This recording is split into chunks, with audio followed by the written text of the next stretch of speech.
Well, good day to everyone and the APS teammates. Thank you for joining us for our Winter All-Staff webinar.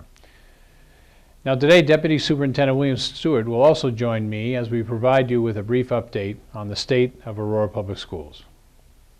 We will start by introducing some key team members. Next, we will discuss Vista 2015 focus areas and highlight our bond, mill levy, and budget. We will also celebrate student and staff accomplishments and share the results of our effective school study. We are always grateful for the selfless dedication of our school board members. As you all know, these citizen leaders work countless hours, unpaid hours, to ensure that Aurora Public Schools is always focused on what is best for our students. In November, we swore in 3 board members. Mary Lewis began her second term and is the current board president. She is also active in the community, and her 2 children are APS graduates. Dan Jorgensen is an evaluation and research coordinator with the Colorado Department of Education. He has 2 children who attend APS and also has a toddler. Kathy Wildman is a retired APS teacher with more than 40 years of service to students. She has lived in Aurora for more than 25 years. 4 members of the board are continuing their terms. Jane Barber is the board secretary. Jane's children are APS graduates, and she serves as our board representative on the APS Classified Employee Council. Jeanette Carmody is vice president of the board. She is a retired teacher who also serves on the Aurora Public Schools Education Foundation Board. Matt Cook is a former board president. Matt is the father of 2 APS students and serves as a board director for the Colorado Association of School Boards. Julie Marie Shepard serves as the board treasurer. Julie Marie is a Hinckley High School graduate and Betcher Scholar. She is working on her doctoral dissertation at the University of Colorado Boulder. I hope you have had a chance to meet our new leadership team members. Dr. Tammy Clementi is our new Chief Academic Officer. Daryl Foster, our Chief Financial Officer. Dr. Roseanne Fulton, our Chief Equity and Engagement Officer, and Damon Smith, our Chief Personnel Officer. The other members of the APS leadership team are William Stewart, Deputy Superintendent, Georgia Duran, Chief Communications Officer, Dr. Lisa Skarsica, Chief Accountability and Research Officer, Kathleen Hostetler, Legal Counsel, and Anthony Sturgis, Chief Operations Officer. We also want to welcome the new Aurora Public Schools Education Foundation team. Peter Lienholtz serves as the Foundation's Executive Director. Peter is committed to shaping the Aurora Public Schools Education Foundation into one of the most impactful public education foundations in the state of Colorado. Now, joining Peter at the foundation is Andrea Payne. Andrea, an APS graduate, has worked for APS since 2007.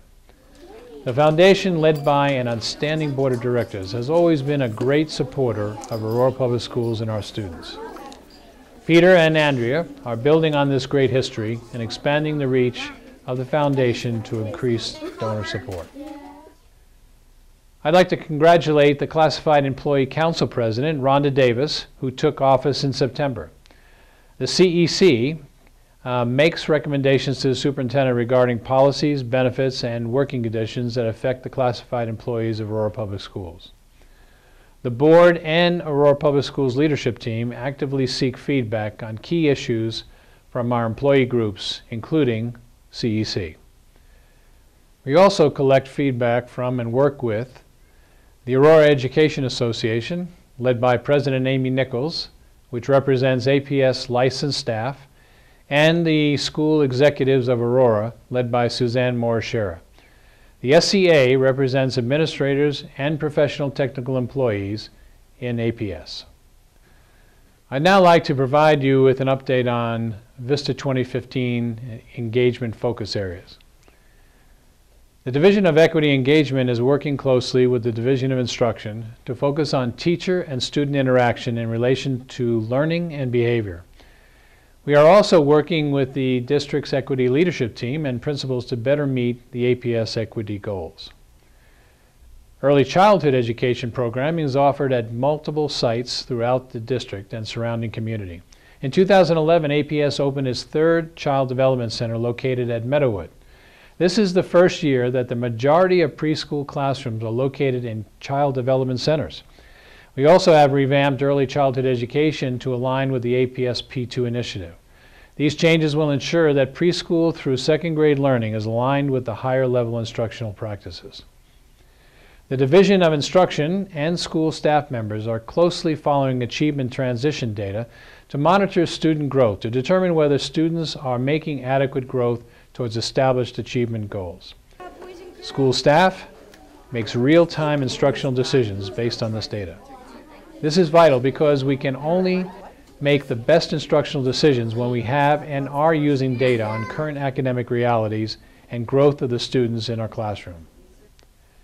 Despite our tough budget times, many of our schools are continuing to develop and expand our P20 academic and career pathways with the goal of having at least one pathway in every school by 2015. To celebrate the success and our tremendous community partnerships, we have begun planning a celebration with our community workforce planning team that will take place later this spring. We'll be sending invitations out in the near future and hope that you will be able to join us. Progress also continues on the 2008 bond construction program. Now, as many of you know, bond dollars can only be used for building repairs, new buildings, or specific technology projects. We cannot legally use this money for operations such as salaries. That's a confusion I want to make sure that everybody understands. In January, Aurora Hills staff and students moved into the beautiful new middle school building. Work continues this spring and summer on the demolition of the old school and restoration of the current school site. In addition, contractors have started work on whole building remodels at Altura, Elkhart, and Lansing elementary schools. Contracts have recently been awarded for summer repairs at Hinckley High School and Lynn Knoll Elementary School. Now, because of the tremendous work of the construction management and support teams, construction building renewal projects are now 60% complete at the district and school sites from the bond that was approved in 2008. These teams have also started planning for 7 new projects that are now possible due to savings realized during the first 2 years of the bond program. Construction of these projects will occur in 2013. Our 2008 bond and mill continue to fund technology improvements, including new computers, network and telephone system upgrades, and cutting-edge classroom technology. As always, we are grateful to our voters for supporting the bond and mill levy elections because these funds have been vital during these very tough budget times. Speaking of finances, we have begun preparing our budget for the next school year. Our initial estimate of 2012-2013 revenue reductions was $15 million. Because we continue to face many unknowns about the Colorado budget, we do not have a definitive figure. But based on latest information, we estimate a minimum gap of $5 to $10 million between revenues and expenditures for 2012-2013. Because of our commitment to trust, teamwork, and transparency, we will continue to keep you informed through regular email updates. We will also gather your feedback through staff and parent surveys. The Special Budget Advisory Committee, which includes representatives from AEA, CEC, SEA, parents, and community members, continues to advise us on the budget reduction process. At this time, I'd like to welcome Deputy Superintendent William Stewart. Thank you, Superintendent Berry. It is a pleasure to speak with you all today about the great things happening in the Aurora Public Schools. Our Grants and Partnership Development team continues to do amazing work securing funds to support our students. At this point in the school year, this team has secured nearly $37 million in grant funds. It's a tremendous amount of money, $37 million. Recent notable grants include a $475,000 grant from the U.S. Department of Health and Human Services.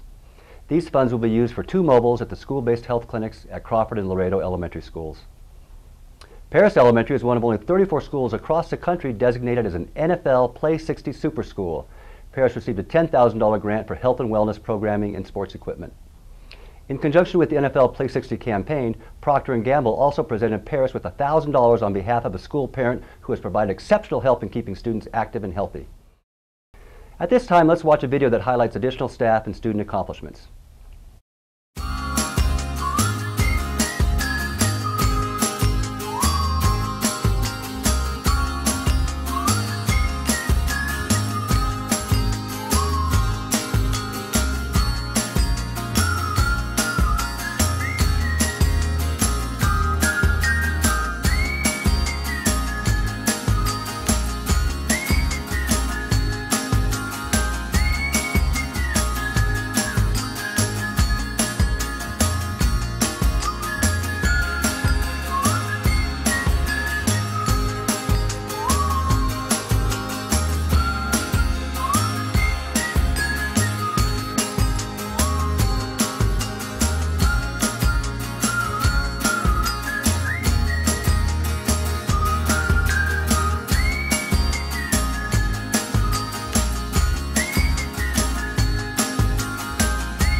Congratulations to all of our staff and students featured in this video. I'd also like to congratulate several schools that have received recognition from the Colorado Department of Education. Montview Math and Health Sciences Elementary School and Tollgate Elementary School of Expeditionary Learning earned the 2011 Centers of Excellence Award. Both schools have earned this award for 3 years in a row. This is a tribute to Montview and Tollgate staff, students, and parents. CDE has awarded several APS schools with the 2011 Governor's Distinguished Improvement Award. Congratulations to staff, students, and parents at Aurora Quest K-8, Aurora Frontier P-8, Clyde Miller P-8, Side Creek Elementary, and Yale Elementary. I'd also like to recognize the Aurora Quest K-8 community because they also earned the John Irwin School of Excellence Award. Congratulations to all of our staff members and students. Because of the great work that is happening in APS, we recently conducted a study of initiatives and practices that have demonstrated consistent improvement in student achievement. We learned a great deal about what is working through interviews with 10 school principals. We asked what they believe drives their school improvement, how they use certain APS initiatives, and what they would like to change to further accelerate student achievement. Common themes that principals expressed included the importance of staff relationships and having strong trust and confidence in staff members. Principals also made it clear that they still have a great deal of work to do to reach their achievement goals. The board, Superintendent Barry, and the APS leadership team are committed to supporting strong educational leaders and effective teaching and learning as we continue to meet our Vista 2015 goals. At this time, Superintendent Barry will conclude our webinar. Well, thank you, William. Before ending the webinar, I'd like to share some upcoming highlights. Each year, we hold a door-knocking campaign to invite truant students back to school. Please join us at the upcoming news conference to learn about the work that our dedicated truancy specialists provide to students throughout the year. The news conference will be held on Tuesday, February 7th at 10 o'clock in the morning at the Professional Learning and Conference Center.